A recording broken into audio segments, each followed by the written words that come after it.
Edward spent the next 2 days in long conversations with his cellmate. One morning, they were given a broom, a rag, and a bucket, and had to thoroughly clean and scrub their entire cell.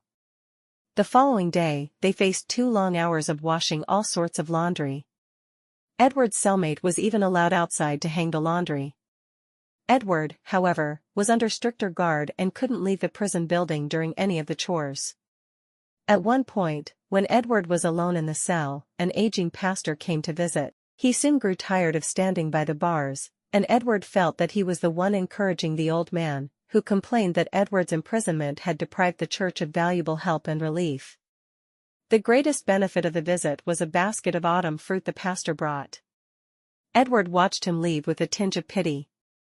Then he sank to his knees and looked out the small window toward the sky. Sometimes, when I talk to people about what you show me, I hope it encourages them, but often they feel I'm acting superior, as if the life I'm striving for is unattainable, and it stirs despair, resistance, or anger in them. It's like we're all looking at a massive boulder, and I tell them you can give us the strength to lift it, but they only see how big it is and not how much greater you are. That mere sight of the stone fills them with hopelessness. I don't want to be a tired old man dragging himself along instead of radiating life.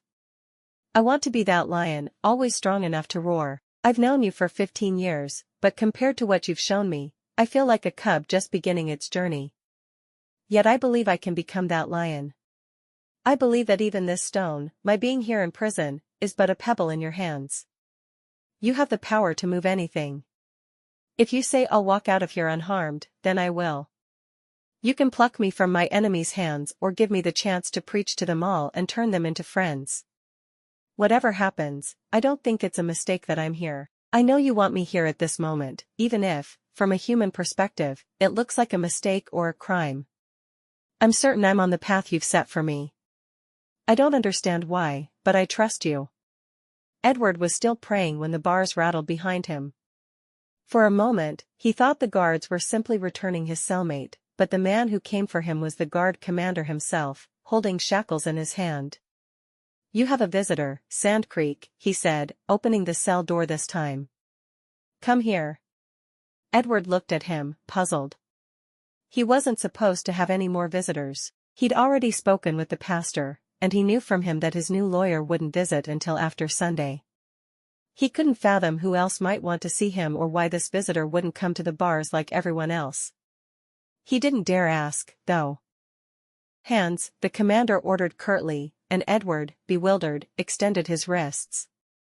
The shackles were connected by a short chain, and the commander snapped them tightly together. Then he instructed, we have a special room for visitors we use sometimes. You'll sit on a chair and not move.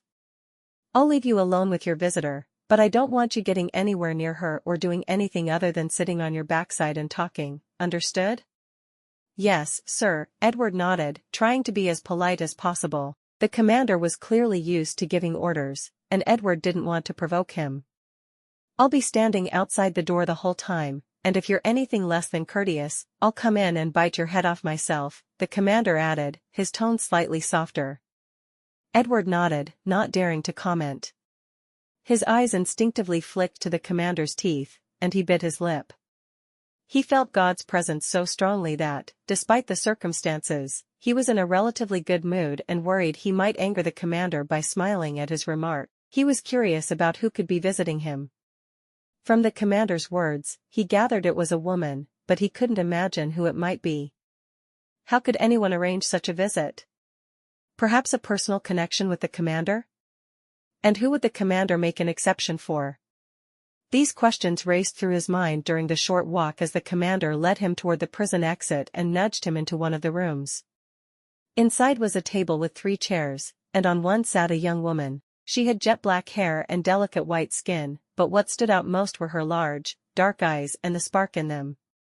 Her dress was made of fine fabric but simple, without unnecessary adornments. Based on her attire, she could have been the daughter of a clergyman or a university professor, or perhaps someone close to the court who valued modesty. Her dress had subtle embroidery along the sleeve edges, a discreet brooch at her neck, and a light cloak that could easily be thrown on to shield her from the rain. She appeared elegant but not ostentatiously wealthy, someone who moved between the courtly world and the educated bourgeoisie. "My goodness, it's you!" Edward gasped, his eyes wide with astonishment. Princess Nicolette sighed, stood from her chair, and thoughtfully extended her hand. "You clearly know who I am, Mr. Sandcreek," she said quietly. "But remember well that I was never here, and you never saw me." Edward awkwardly shook her hand, the shackles made it difficult. "I have no idea who you are," he corrected the princess. "But long ago, I had a certain vision," he said cautiously. "For years, I've been waiting to meet you. It takes my breath away that it's here and now." "Who are you?" The princess furrowed her brow in confusion. "My name is Colette, but you can call me Letty," she suggested, deliberately shortening her name to obscure her identity. She gestured toward a chair, then sat down first. The commander waited until Edward was seated at a safe distance from the princess. "Sit down and don't move," he reminded him again before finally giving them privacy. Nicolette glanced amusedly at the departing commander and, as soon as the door closed, commented softly, "Barking dogs seldom bite." "Maybe some dogs don't bite charming young ladies, but I wouldn't be so sure about myself," Edward replied. "What did you mean by that vision?" Nicolette asked, not lingering on his remark. Edward looked embarrassed despite his best efforts to maintain a serious expression. "I'm sorry, Miss Letty, but that's too personal a question. Maybe I'll answer it later." Nicolette smiled, raising a small package she'd been holding. "You should know I hold all the cards." "I'm not sure I'll even give you this if you keep me in suspense like that," she teased. Edward raised an eyebrow. There was something youthful in her demeanor. She looked about 20, with a certain lightness typical of that age. Nicolette sighed and slid a handkerchief containing pastries toward him. "This is for you," she said, more seriously. "I feel terrible that you ended up here. I wanted to know if there's anything I can do to help."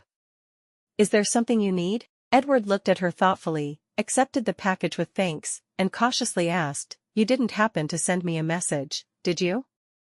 Only then did he realize the handwriting on that brief note had a certain feminine neatness, despite being written in haste. Letty looked slightly distressed, as if she felt responsible for his situation. "A message?" Nicolette repeated, trying to sound neutral but unable to hide her unease. "Maybe I'll answer your questions when you answer mine." "What was that about a vision?" Edward shook his head. "Perhaps we could talk about something else," he suggested. "I don't want to waste precious time with back and forth, but I can't answer your question. I'd never want you to think I'm trying to push you towards something that isn't your own choice." Nicolette laughed. "That's perfectly clear," she declared. "You had a vision where I was handing you a file, but you want it to be my own idea, so it doesn't seem like you led me to it." She paused, then fired off a question that had been on her mind. "Are you even married? Is there anything you'd want to pass on to your wife, Mr. Sandcreek?" Edward smiled. "I'm not married, but thank you for the offer." Nicolette shook her head, puzzled. "You must be well over 30, she mused aloud. "Haven't you picked someone from the long line of admirers vying for the famous writer?" "I'm 32, Edward answered. "And God once showed me that he wants me to wait a few more years for the one he's prepared for me." "In a vision?" Nicolette teased. Edward laughed awkwardly, looked away, and didn't know what to say. Letty was clearly not only perceptive but also very direct, almost to the point of lacking tact. Or perhaps she was just young enough that such behavior came with her age. Edward leaned forward slightly and looked at her intently. "That vision was a very grown-up vision," he said playfully. "And you don't seem grown-up yet. Come back when you're 21. I'll tell you what it was about on your 21st birthday." Nicolette laughed and shook her head. "That's in the spring," she pointed out. "I'll hold you to it, you'll tell me everything then." "Maybe you could tell me something about yourself in the meantime," Edward suggested. "How did you even get in here?" "I thought I wasn't allowed visitors. The commander loves the pastries my grandmother bakes. It's a secret family recipe," the princess dodged, unwilling to answer personal questions. Then she sighed. I don't want to lie to you, Edward, she said, addressing him by his first name for the first time. Can I call you that? Your surname is such a mouthful, and I'm tired of repeating it. Edward smiled and nodded. Nicolette continued, You're my favorite writer. I've always wanted to meet you. I don't know why, but until now, I pictured you as a plump old man surrounded by grandchildren, reading them your fairy tales. I was surprised to find out you're so young. Thanks to you, I gave my life to Christ years ago because of one of your books. Even back then, you were quite a well-known author. Years ago? Edward echoed, then asked curiously, How old were you then? 12, Nicolette replied. Not everyone's so slow that it takes them until 17 to figure out the important stuff. Edward shook his head at her remark, and Nicolette bit her lip guiltily. I'm sorry, that came out worse than I meant. It's fine, Edward assured her. I can see directness is one of your most prominent traits. My worst trait? Nicolette asked. In certain circumstances, it could be your best, Edward replied. It's letting me get to know you faster, though I still feel like I've learned almost nothing about you. If you wanted to meet me, why didn't you ever stop by our church? I preach there sometimes, and it's no secret. Honestly, my father can't stand you, Nicolette admitted with her usual candor. I think he'd bite my head off if I even hinted at such a plan. Do you have something in common with the commander? Edward asked, noting she'd used the same phrase he had earlier. Nicolette shook her head. No, why? You talk a bit like him, Edward explained. So, what does your father do, and how did I earn his dislike? Right now, you're an enemy of the monarchy, Nicolette pointed out. You saved a man who planned to overthrow the government. I think anyone who loves the old order and hates change wouldn't be fond of you at the moment. Planning a coup is a bit of a strong term, don't you think? Edward asked. A few careless words can hardly be called a coup. Nicolette looked at him, confused. Do you even know what the rector did and why you're here, Edward? What do you mean, Miss Letty? Edward asked. Do you know about that secret meeting with Camille Desmoulins? Did you attend it? The princess asked. I don't know what you're talking about, Edward admitted. I got a strange message saying the rector was in serious danger, and I had a strong sense I needed to help him and how. I know God's voice and followed his guidance, but I thought the rector was arrested just because of his opinions. Camille Desmoulins, isn't he the one said to have sparked the storming of the Bastille with a single speech? Was he here in Le Pays d'Assine? Nicolette nodded. The rector invited him and held a secret meeting with several prominent people. Too many, I'd say, because not everyone was thrilled about their plans, and someone made sure the king found out. Desmoulins has since left the island, but the king ordered the rector's arrest. And you helped him escape. The princess bit her lip guiltily, leaned forward, and whispered, We helped him escape. I don't know why, Edward, but God truly led me to do it. And yet it makes no sense. The monarchy's interests should be mine, too. My life is tied to the court, it's like shooting myself in the foot. But I was certain it's what God wanted from me. Edward nodded.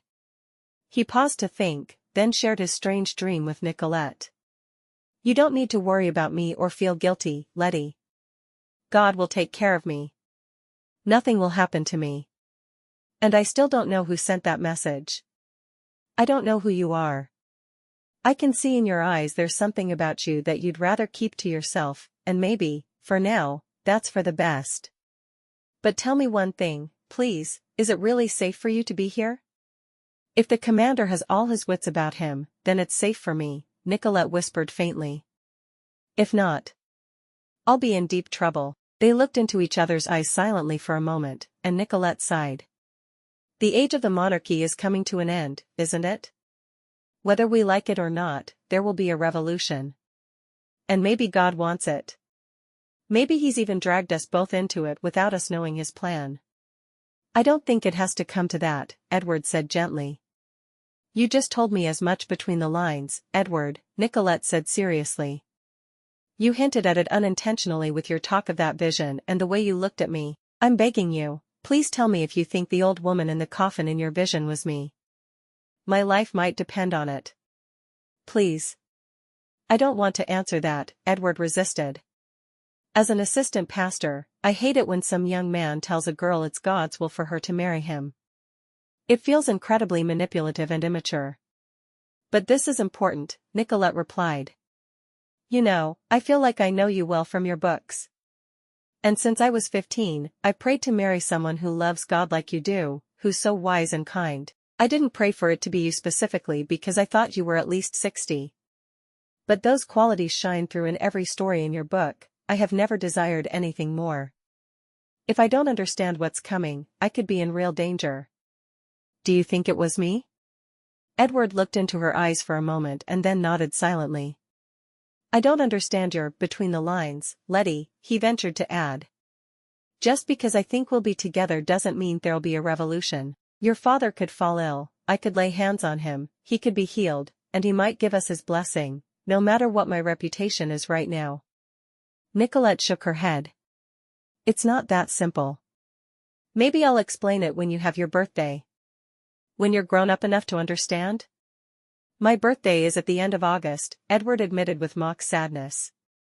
Then you'll have to wait a long time, since it's barely October, Nicolette noted, standing up. Wait, Edward said, jumping from his chair. Let me at least pray for you. But as he took a step toward the princess, the commander opened the door and stepped inside. Edward instinctively stepped back. Nicolette didn't linger. She slipped past the commander, and for a brief moment behind his back, she turned, bared her teeth, and mimicked a biting dog. Edward bit his lip and glanced hesitantly at the commander.